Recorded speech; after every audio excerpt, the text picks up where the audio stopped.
Você já fez tudo certo e no final deu tudo errado? Fala, pastor, onde você vai me levar com isso, né? Acabei de ter um momento tão bom na presença do Senhor. Mas, não sei se você já experimentou, se você é uma pessoa normal como eu, você já fez tudo certo, alguma coisa, você arquitetou tudo, planejou tudo e no final deu tudo errado. Eu me lembro, era adolescente, morava com os meus pais, lógico, e na casa dos meus pais eram 2 andares, assim, era um duplex, e tinha uma escada em caracol, né? Você já subiu numa escada em caracol já ou não? Aí, são poucas pessoas, não são todas as pessoas. Quando você sobe pela primeira vez uma escada caracol, você fica meio zonzo, né? Porque você não sai do lugar, mas você está subindo, né? Você vai subindo.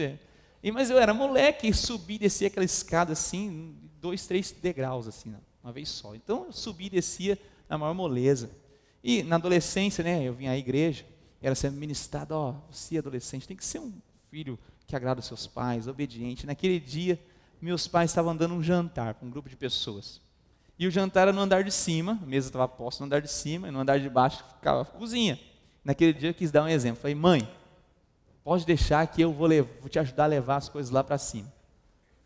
Você já está dando risada já, né? E eu me lembro que a mesa estava posta lá em cima, estava tudo certo, e tinha a carne que estava no fogo, o prato principal. Uma fornada de carne. Eu me lembro dessa carne até hoje.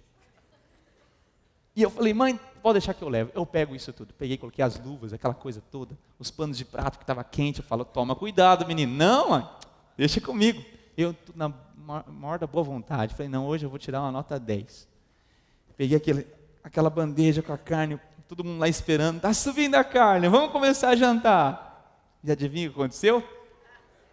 Naquela escada que eu nunca havia tropeçado, eu tropecei naquela noite. E aquela o prato principal do jantar caiu. E eu lembro que a gente jantou arroz, salada, e no final das contas a gente teve que pedir uma pizza. Então, tinha tudo para dar certo, minhas intenções eram boas, mas deu tudo errado. E não é só comigo que acontece não, tenho certeza que com você já aconteceu alguma coisa assim. Você planejou as coisas certinhas e acabou dando errado. Mas pode ter certeza, você é uma pessoa normal. Você é normal. Olha só na sociedade o que a gente vê. Eu tenho certeza que você já viu a foto desse grande navio aqui. O Titanic. Titanic foi construído, arquitetado por grandes construtores da época, para dar a primeira viagem, ser um fenômeno, né, nessa indústria de navegação.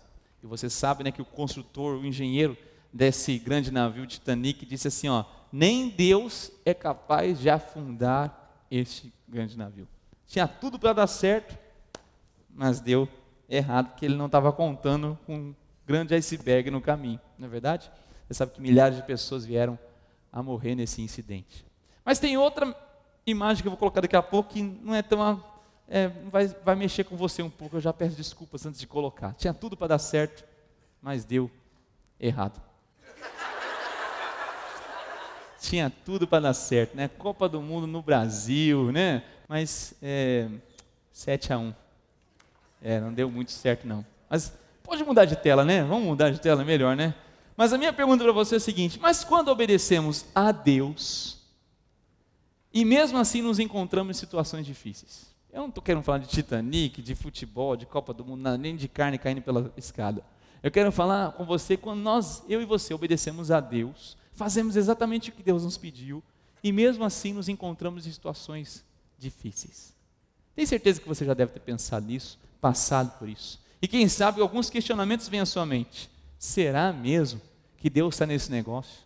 Será que Deus está me abençoando mesmo? Será que eu ouvi a voz do Senhor corretamente? Ou será que eu estou fazendo as coisas do meu jeito? E se você tem certeza que Deus agiu, você começa a questionar às vezes Deus. Está certo que às vezes você não verbaliza isso, mas no seu coração passa a ser perguntas, né, questionamentos sobre a soberania de Deus nessa situação. E olha só, os discípulos passaram por essa situação também.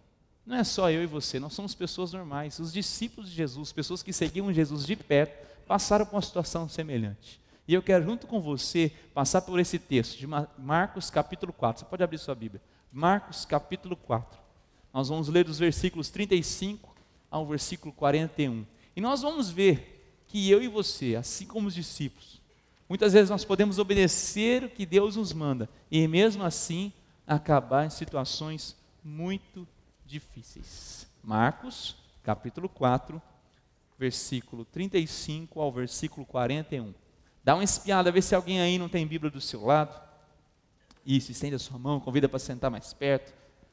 Ok, Marcos 4, 35 diz: naquele dia, sendo já tarde, disse-lhe Jesus: passemos para outra margem.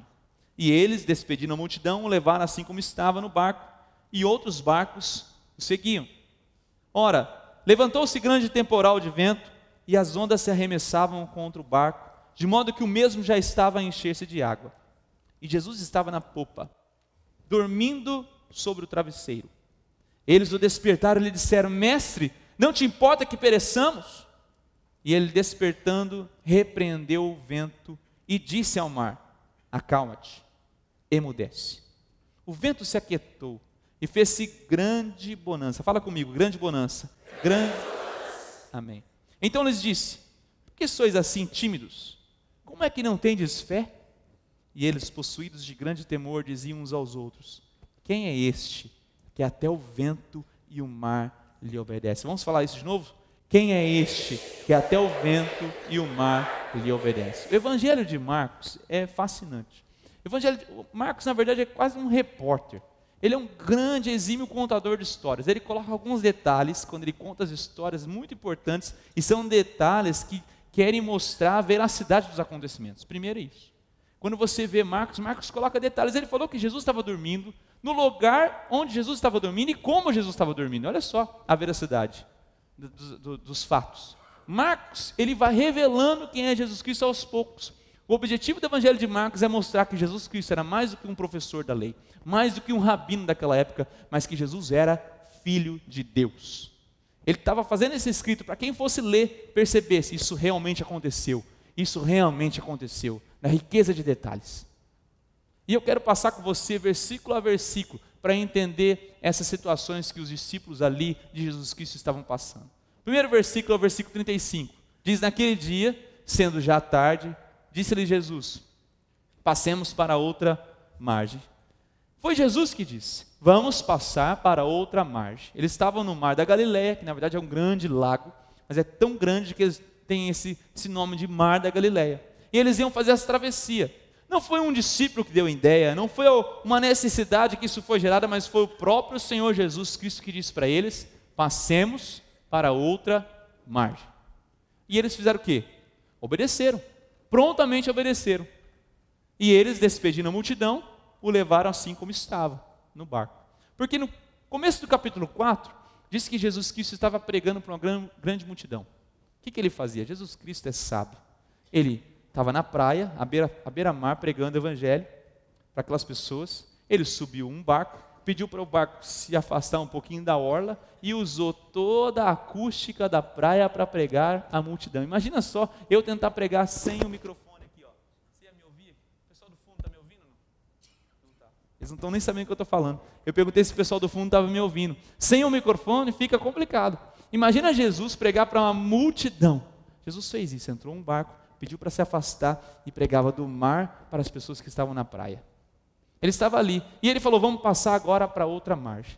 E os discípulos obedeceram, despediram a multidão, levaram assim como estavam no barco. E olha que detalhe importante: e outros barcos o seguiam. Como eu já disse, Jesus era seguido por uma grande multidão. Havia vários tipos de pessoas que seguiam Jesus, umas por interesse, queriam um milagre, outras porque realmente amavam Jesus Cristo, e outras que queriam pegar Jesus em alguma contradição na lei de Moisés. Havia um grupo de pessoas ali, mas o fato é que várias pessoas seguiam Jesus, inclusive nesse fato, quando eles perceberam que Jesus ia atravessar para outra margem, Marcos coloca esse detalhe: outros barcos o seguiam. Eles não estavam sozinhos. Querido, pense comigo, se existiam ali discípulos que eram ex-pescadores e viraram pescadores de homens, faziam da sua vida aquele mar, pescavam ali desde pequenos, aprenderam tudo naquela região, conheciam o local certo, a profundidade, aonde pescar melhor, sabiam tudo daquele lago, sabiam tudo. Outro detalhe: outros barcos estavam seguindo eles. Com certeza você há de convir comigo e com vários comentaristas bíblicos que havia condições de navegação naquele dia. As condições de navegação eram favoráveis. Por quê? Porque, para quem sabe, o Mar da Galileia é um mar marcado por tempestades repentinas. Ele é cercado por algumas colinas e, na verdade, ali forma-se um corredor de vento. Juntando com aquela massa de ar quente, tempestades se levantam. Mas não se levanta uma tempestade de uma hora para outra. Ela pode ser repentina, mas ela dá sinais. E aqueles discípulos experimentados na navegação naquele local, com outros barcos, estavam seguindo. Ou seja, naquele dia não havia sinal nenhum de tempestade. Mas vamos continuar. No versículo 37. Ora, levantou-se grande temporal. Não havia, pelas evidências, nenhum sinal de tempestade, mas que ela aconteceu. E não foi uma tempestade comum. Marcos diz grande temporal. E ele dá mais detalhes de vento, e as ondas se arremessavam contra o barco. Até aí tudo bem. Quem sabe aqueles ex-pescadores já tinham passado por essa situação, mas era diferente, de modo que o mesmo já estava a encher-se de água. Essa tempestade era sobrenatural. Alguma coisa estava acontecendo ali que fugiu do controle daqueles homens. Aqueles homens que eram experimentados na navegação, agora estavam lidando com algo inesperado, algo tenebroso, algo que podia tirar a vida deles, claramente. Você imagina só, eles eram experimentados naquela área, e enfrentar algo que eles não conseguiam manejar, não conseguiam lidar, até que eles tiveram que fazer algo muito especial. E no próximo versículo vai falar isso. Jesus estava na popa. Eles tiveram que acordar Jesus. E olha só como Marcos é interessante de novo, ele coloca detalhes. Onde estava Jesus? Na popa, na parte traseira da embarcação, na parte de trás da embarcação. E o que Jesus estava fazendo? Dormindo. E ele dá detalhes sobre o travesseiro. Querido, você que já teve a oportunidade de entrar numa embarcação, né, passa 2, 3 horas, você já está enjoado. Pode estar, né, sol. Né, tem gente que só de barco andar você já fica, né, marejado. Tem gente que chama o Hugo, né, e vai. Imagina só numa tempestade. E Jesus estava dormindo no travesseiro. Né, até o local onde ele estava, Marcos coloca. Será que Jesus estava indiferente a isso tudo? Será que porque ele era Deus, ele não se sentia enjoado? O que acontece? Claro que não. Aqui, na verdade, Jesus está mostrando o contraste entre o coração dos discípulos e o coração de Jesus Cristo. O coração dos discípulos, totalmente desesperados, entraram em pânico, tentando manejar aquela situação, aquela tempestade da vida que se levantou na vida deles. O coração de Jesus Cristo, totalmente seguro. Ele disse, passemos para outra margem. Ele sabia que eles iam chegar lá vivos. Ele sabia que aquela tempestade ia passar de uma forma ou de outra.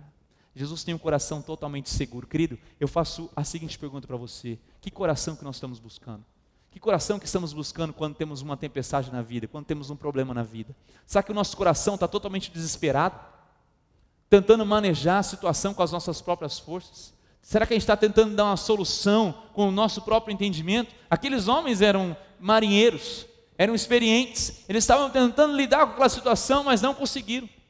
Em contraste a isso, tinha o coração de Jesus, estava dormindo em meio àquela tempestade. Será que eu e você conseguimos dormir em meio aos problemas da vida que vivemos?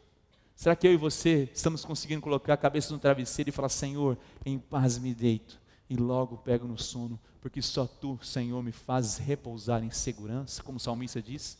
Será que eu e você estamos fazendo isso?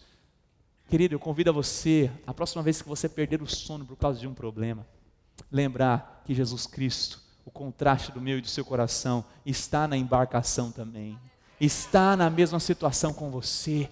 E se Ele está dormindo, é que Ele te capacita a descansar no Senhor, mesmo em meio à tempestade. Isso parece loucura, mas o Evangelho é loucura. O Evangelho é loucura. As pessoas vão falar para você, mas eu não consigo entender. Você está com um problema igual ao meu e eu estou desesperado. Você vai falar assim, eu entendo, porque um coração sem Jesus Cristo é um coração desesperado. É verdade, eu entendo, eu só não estou desesperado, e você vai testemunhar, porque Jesus Cristo está no barco que eu estou, Ele é com minha companhia, Ele segura nas minhas mãos, Ele me faz repousar em segurança. Jesus Cristo estava dormindo, mas olha só o que os discípulos fizeram. Foram, acordaram Jesus. E olha só o que eles disseram para Jesus: mestre, não te importa? Mestre, não te importa que pereçamos? Era como se eles tivessem acordado Jesus e falassem: Jesus, você não se importa conosco? Jesus, se você realmente me amasse, você estaria aqui me ajudando. Como é que você pode dormir numa situação dessa e eu com um desespero tão grande desse?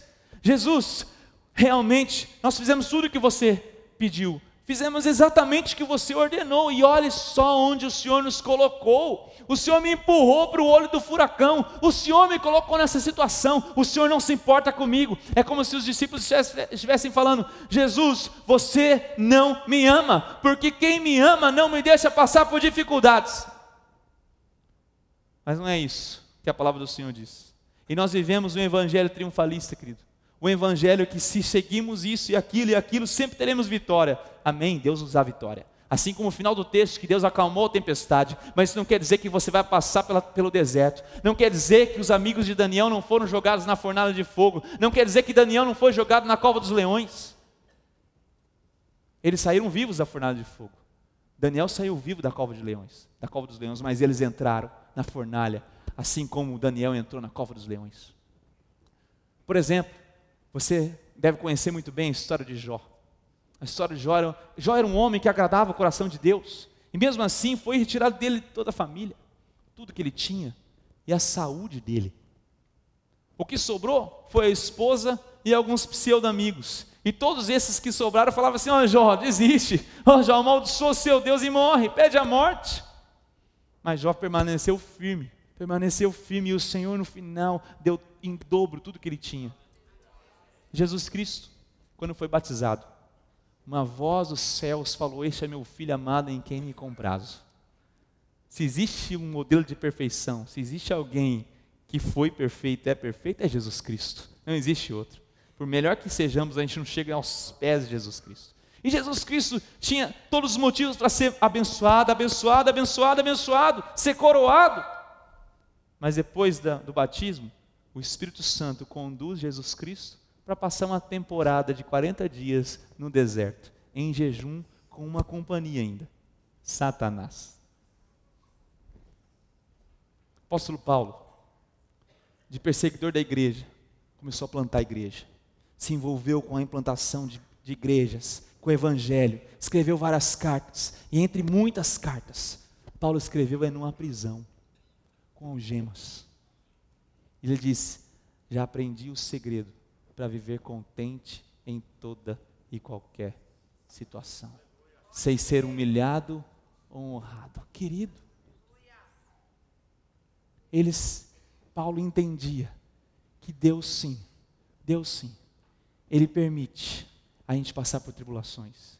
Deus permite o que Ele odeia para cumprir o que Ele ama. Vamos dizer juntos? Deus permite o que Ele odeia para cumprir o que Ele ama. Deus permite isso, querido.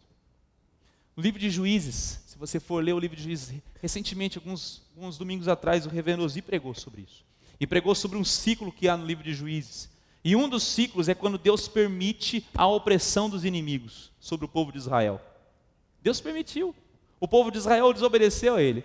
E Deus permitiu que a opressão viesse. Para quê? Para que tivesse um propósito, para que o povo de Deus se voltasse a Deus novamente, buscando socorro em arrependimento.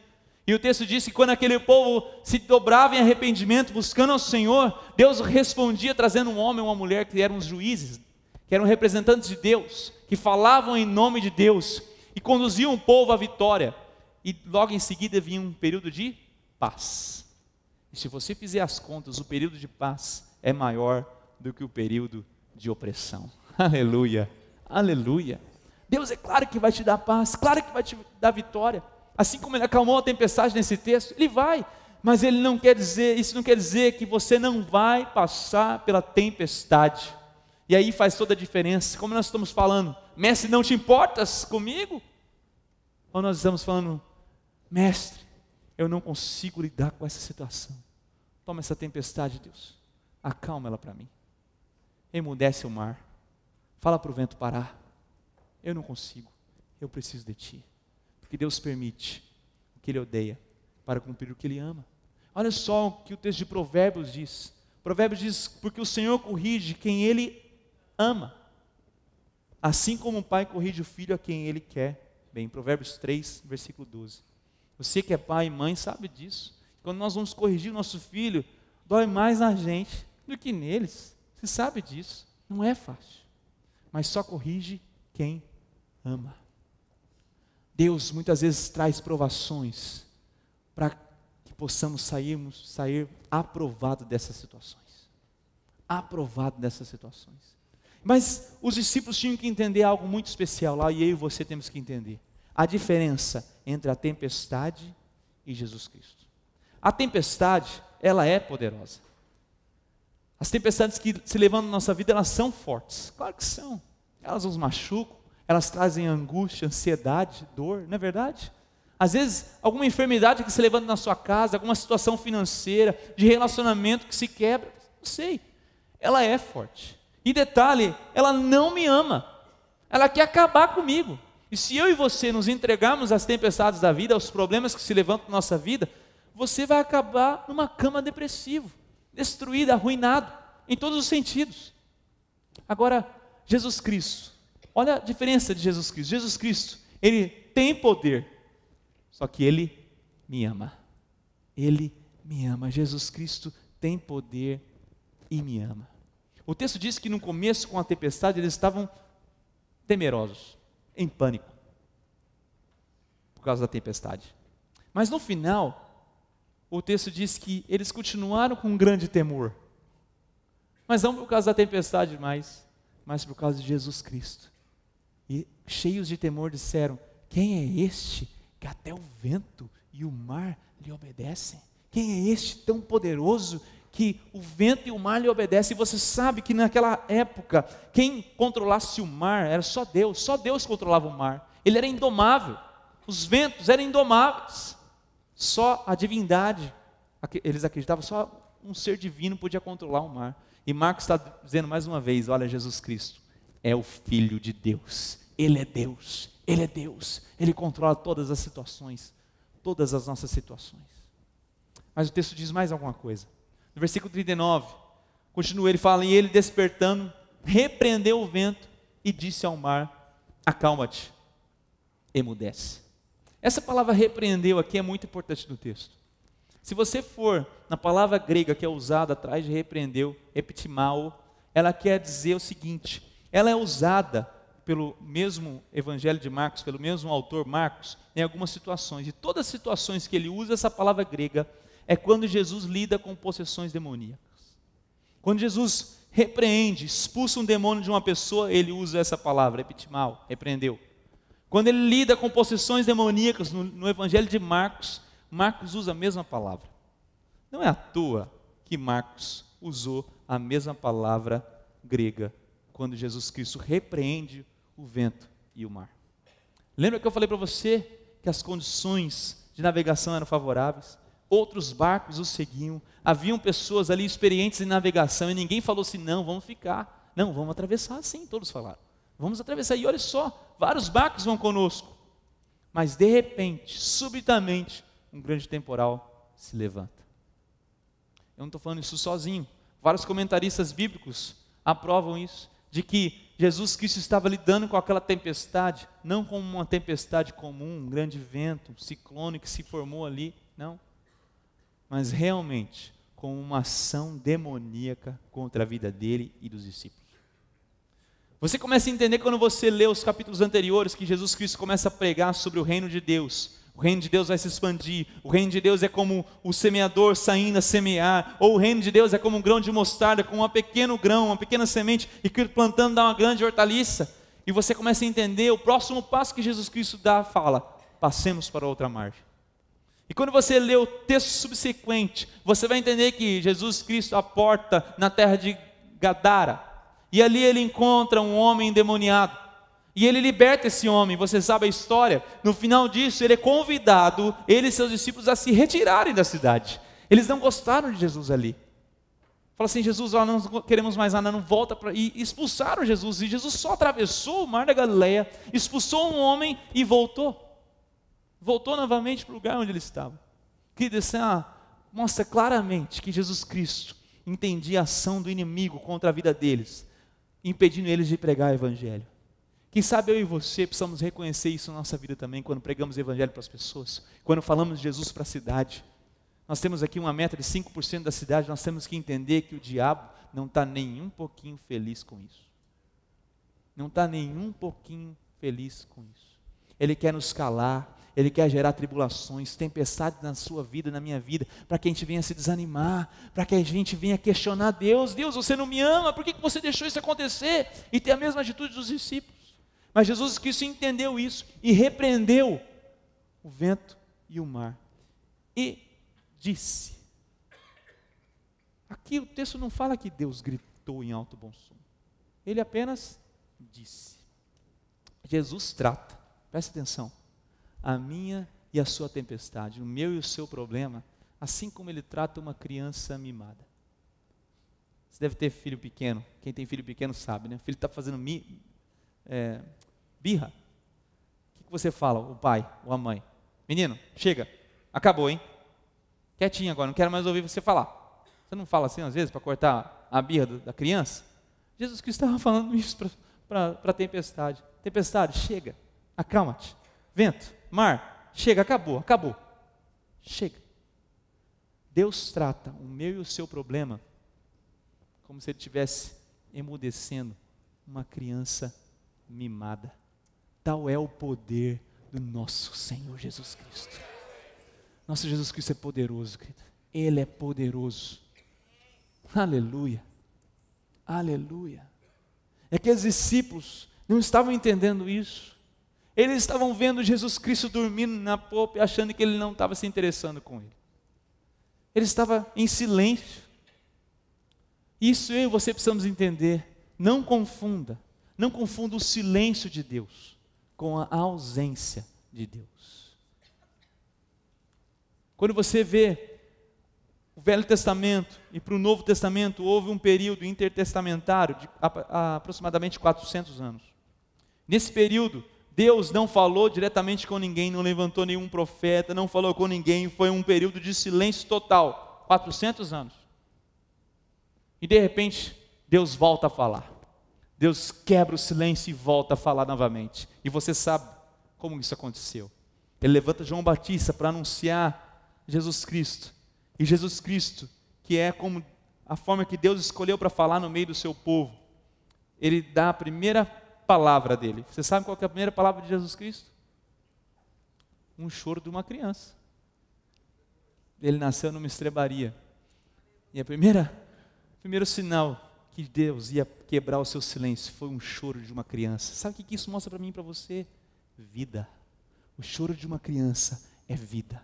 Quando uma criança nasce, naquele momento do nascimento, o que o médico, a mãe, os pais esperam é o quê? Ouvir o choro da criança. É como se Deus estava falando assim, olha, eu vim para dar vida, eu vim para restaurar, eu vim para que tenham vida e vida em abundância. Não confunda o silêncio de Deus com a ausência de Deus. Deus está sempre presente, querido, sempre presente. Ele pode estar em silêncio, ele pode estar dormindo na embarcação, mas ele está presente. O versículo continua, versículo 39. E ele despertando, repreendeu o vento e disse ao mar, acalma-te, emudece. E o vento se aquietou e fez-se grande bonança. Vamos dizer juntos? Grande bonança. Essa palavra grega, desculpa colocar outra palavra grega aqui, mas é galene, é muito importante essa palavra, é muito importante. Essa palavra é o seguinte, é usada quando a água é uma superfície de um copo d'água. Você já deve ter visto a superfície de um copo d'água, com certeza. Só vou ajudar você a relembrar disso. Quando você vê uma superfície de um copo d'água, não na minha mão que está meio chacoalhando, mas numa mesa totalmente paradinha, ela é como se fosse um espelho d'água. O que Marcos está falando aqui? Que quando o vento se aquietou e fez-se grande bonança, fez-se um espelho d'água. Querido, olha só que maravilha isso. Jesus transforma um temporal num espelho d'água. Você já deve ter caminhado na beira-mar depois de um dia de ressaca do mar, ou então visto na televisão isso. Você já deve ter tido contato com isso, né? Quando está ressaca, o mar avança na areia, avança na rua beira-mar, destrói toda a orla, você sabe disso. E daí você olha nos noticiários e fala assim, a tempestade acalmou. Aí você fala assim, então eu vou lá dar um pulo na água, pulo no mar. Você chega e o mar continua agitado, continua muito agitado. Por quê? Porque nenhuma tempestade acaba de uma hora para outra. O vento continua, né? Aquele agito do mar continua, até que vai passando alguns dias e o mar se acalma totalmente. Aqui não demorou dias, não demorou horas, não demorou nem segundos, quem sabe milésimos de segundos. Diz o texto que de uma tempestade fez-se um espelho d'água. Querido, Jesus Cristo pode transformar o seu problema, a sua tempestade que você está vivendo, em um estalo de dedos, num espelho d'água. Aleluia por isso. Você devia falar mais um aleluia, querido. Glória a Deus, que Ele pode reverter aquilo que eu não estou conseguindo lidar, que eu e você podemos descansar a nossa cabeça no travesseiro, assim como Jesus Cristo mesmo em meio à tempestade, porque nas mãos dele essa tempestade não é nada, nas mãos dele esse problema não é nada, Ele transforma essa tempestade num espelho d'água. Tal é o poder do nosso Deus, tal é o poder do nosso Deus. E o versículo continua, versículo 40, então lhes disse, por que sois assim tímidos? Como é que não tendes fé? E eles, possuídos de grande temor, diziam uns aos outros, quem é este, que até o vento e o mar lhe obedecem? Mas o fato aqui é que Jesus pergunta, como é que não tendes fé? E essa pequena palavra, fé, é tão importante para o cristianismo, para aqueles que creem em Jesus Cristo, porque nós cremos é pela fé. Nós somos salvos pela fé em Jesus Cristo, pela graça mediante a fé em Jesus Cristo. Mas muitas vezes nós entendemos fé de uma forma errada. Nós queremos entender fé como um tamanho. Grande fé você vai receber milagres, pequena fé você não crê o suficiente. E existe esse contraste entre o tamanho da fé e o autor, o objeto e a fonte da fé. Muitas vezes nós queremos dar tamanhos de fé, mas o texto não está dizendo isso. Jesus Cristo não está dando importância a tamanho de fé, mas está dando importância ao objeto da fé. Quem é que você tem depositado a sua fé? Uma vez eu dei um exemplo, uma ilustração. Imagina você escalando uma grande montanha, e naquele momento suas mãos não estão aguentando mais, e você escapa daquela montanha, e você olha quando você está caindo e vê um arbusto. Você quer saber se o arbusto é grande ou não? Você vai fazer o quê? Você vai agarrar o arbusto. Não importa o tamanho da tua fé, importa que o arbusto tem que segurar você. Na verdade, você pode ser forte, você pode ser magro, você pode ser uma mulher, você pode ser uma criança, o que for. O seu instinto vai ser se agarrar naquele arbusto, porque é a única chance de salvação. Jesus Cristo é esse grande arbusto, querido. Nós temos que nos agarrar nele. Não importa a sua força, a força da sua fé, importa aonde está a sua fé. Aonde você tem depositado a sua fé. Qual é o objeto? Qual é a fonte da sua fé? Porque mais importante, presta atenção, mais importante do que ter uma grande fé, é ter fé na pessoa de Jesus Cristo. É ter fé na pessoa de Jesus Cristo. Jesus Cristo transformou uma tempestade num espelho d'água. Ele estava querendo ensinar, olha, meus discípulos, meu querido filho e filha, eu posso fazer isso na sua vida também, nos dias de hoje. Eu quero te ensinar como, entregando sua vida nas minhas mãos, depositando a sua fé em mim e mais nada. Para de tentar controlar a situação, para de tentar controlar o barco, a tempestade, e descansa em mim. Transformou uma tempestade num espelho d'água. Pai, muito obrigado, Senhor, porque podemos confiar em Ti. Podemos saber, ter a certeza de que o Senhor está no controle de todas as coisas, que o Senhor está presente. Muitas vezes a gente pode até não ouvir Tua voz, pela nossa própria insensibilidade às vezes, mas que o Senhor está presente, o Senhor está. E quando nós depositamos a nossa fé em Jesus Cristo, o Senhor transforma os nossos problemas, o Senhor transforma a nossa tempestade num lindo espelho d'água. Pai, nós te adoramos e o fazemos em nome de Jesus. Amém, amém. e amém. Vamos colocar em pé, queridos. Nós vamos encerrar esse culto. Você que precisa de uma oração, ao final nós vamos estar aqui. As pessoas que nos ajudam em oração, os pastores de Gideões de oração estarão aqui presentes para abençoar a sua vida. Não saia. Você que está aqui pela primeira vez sem pegar o seu presente lá no fundo, na sala do acolhimento. E os demais, coloque a sua mão no seu coração agora. Quero orar por você, quero abençoar você. Pai, obrigado por essa noite, Deus. Obrigado por todas as formas que o Senhor nos ministrou, através das orações, através dos cânticos, a Tua palavra e acima de tudo, pela presença do Teu Santo Espírito. Obrigado, Pai, pela Tua palavra pregada que nos ensina a confiar em Ti, a descansar em Ti, mesmo quando estamos passando por problemas, mesmo quando as tempestades repentinas da vida apareçam. Nós podemos nos socorrer em Jesus Cristo. Nós podemos encontrar aquele que transforma todas as coisas, aquele que controla o vento e o mar, aquele que transforma a nossa tempestade num grande e bonito espelho d'água. Agora, Pai, conduza-nos em segurança, e que a graça de nosso Senhor Jesus Cristo, o amor de Deus Pai, a comunhão e as consolações do Espírito Santo de Deus, sejam com todos aqui, em toda e qualquer situação, seja no momento de alegria ou de tempestade da vida, agora e para sempre. Amém, amém.